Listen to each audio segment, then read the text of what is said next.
ओम नमः शिवाय नमः। ओम माता पार्वती आए नमः। प्रिय श्रोताओं, आप सभी का दिन मंगलमय और शुभ रहे। आइए सुनते हैं सोमवार व्रत कथा।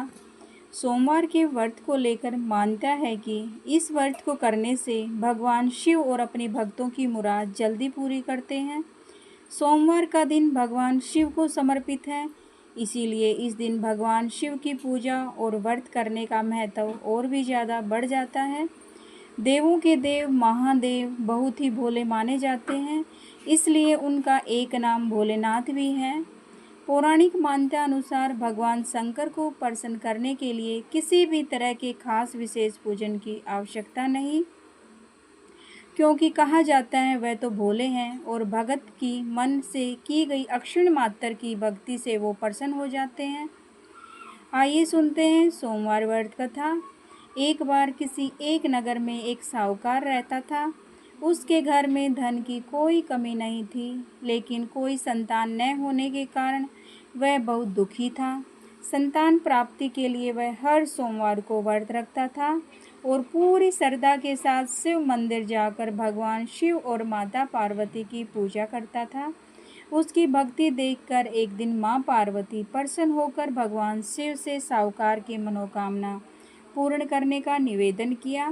पार्वती जी के आग्रह पर भगवान शिव ने कहा, हे पार्वती, इस संसार में हर प्राणी को उसके कर्मों का फल मिलता है और जिसके भाग्य में जो हो उसे भोगना पड़ता है।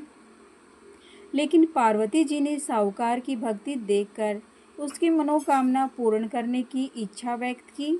माता पार्वती के आग्रह पर शिव जी ने साहूकार को पुत्र प्राप्ति का वरदान तो दिया, लेकिन उन्होंने बताया कि यह बालक सिर्फ 12 वर्ष तक जीवित रहेगा।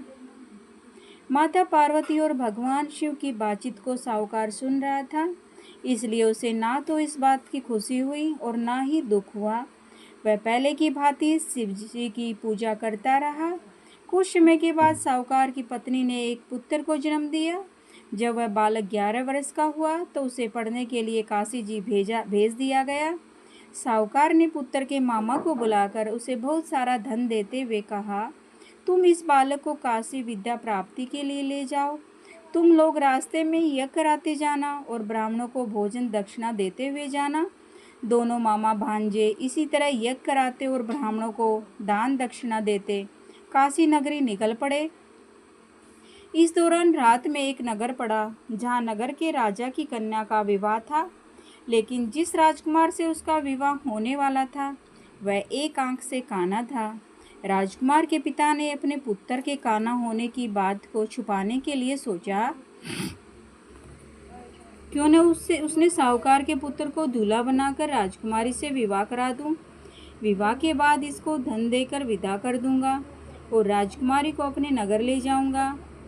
लड़के को दूल्हे के वस्त्र पहनाकर राजकुमारी से विवाह करा दिया गया। साहूकार का पुत्र ईमानदार था, उसे ये बात सही नहीं लगी, इसलिए उसने अवसर पाकर राजकुमारी के दुपट्टे पर लिखा, तुम्हारा विवाह तो मेरे साथ हुआ है, लेकिन जिस राजकुमार के संग तुम्हें भेजा जाएगा वह एक आंख से काना है। मैं तो काशी पढ़ने जा रहा हूँ। जब राजकुमारी ने चुन्नी पर लिखी बातें पढ़ी तो उसने अपने माता पिता को ये बात बताई। राजा ने अपनी पुत्री को विदा नहीं किया, फिर बारात वापस ली गई। दूसरी ओर साहूकार का लड़का और उसका मामा काशी पहुँचे। वहाँ जाकर उन्होंने यज्ञ किया। जिस दिन लड़का 12 साल का हुआ उस दिन भी यज्ञ का आयोजन था। लड़के ने अपने मामा से कहा, मामा, मेरी तबीयत कुछ ठीक नहीं। मामा ने कहा, तुम अंदर जाकर सो जाओ। शिव जी के वरदान अनुसार कुछ ही देर में बालक के प्राण निकल गए। मृत भांजे को देख उसके मामा ने विलाप करना शुरू किया। संयोगवश उसी समय शिव जी और माता पार्वती उधर से जा रहे थे। पार्वती माता ने भोलेनाथ से कहा, स्वामी, मुझे इसके रोने के स्वर सहन नहीं हो पा रहे, आप इस व्यक्ति के कष्ट को अवश्य दूर करें। जब शिव जी मृत बालक के समीप गए तो वह बोले, यह उसी साहूकार का पुत्र है जिसे मैंने 12 वर्ष की आयु का वरदान दिया। अब इसकी आयु पूरी हो चुकी है। लेकिन मातृभाव से विभोर माता पार्वती ने कहा, हे महादेव, आप इस बालक को और आयु देने की कृपा करें, अन्यथा इसके वियोग में उसके माता पिता भी तड़प तड़प कर मर जाएंगे। माता पार्वती के पुनः आग्रह पर भगवान शिव ने उस लड़के को जीवित होने का वरदान दिया। शिव जी की कृपा से वह लड़का जीवित हो गया। शिक्षा पूरी करके लड़का और मामा के साथ अपने नगर की ओर वापस चल दिया। दोनों चलते हुए उसी नगर में पहुँचे जहाँ उसका विवाह हुआ था। उस नगर में भी उन्होंने यज्ञ का आयोजन किया। उस लड़के के ससुर ने उसे पहचान लिया और महल में जाकर उसकी खातिरदारी की और अपनी पुत्री को विदा किया।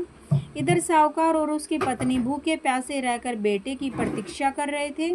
उन्होंने प्रण कर रखा था, यदि उन्हें अपने बेटे की मृत्यु का समाचार मिला तो वह अपने प्राण त्याग देंगे।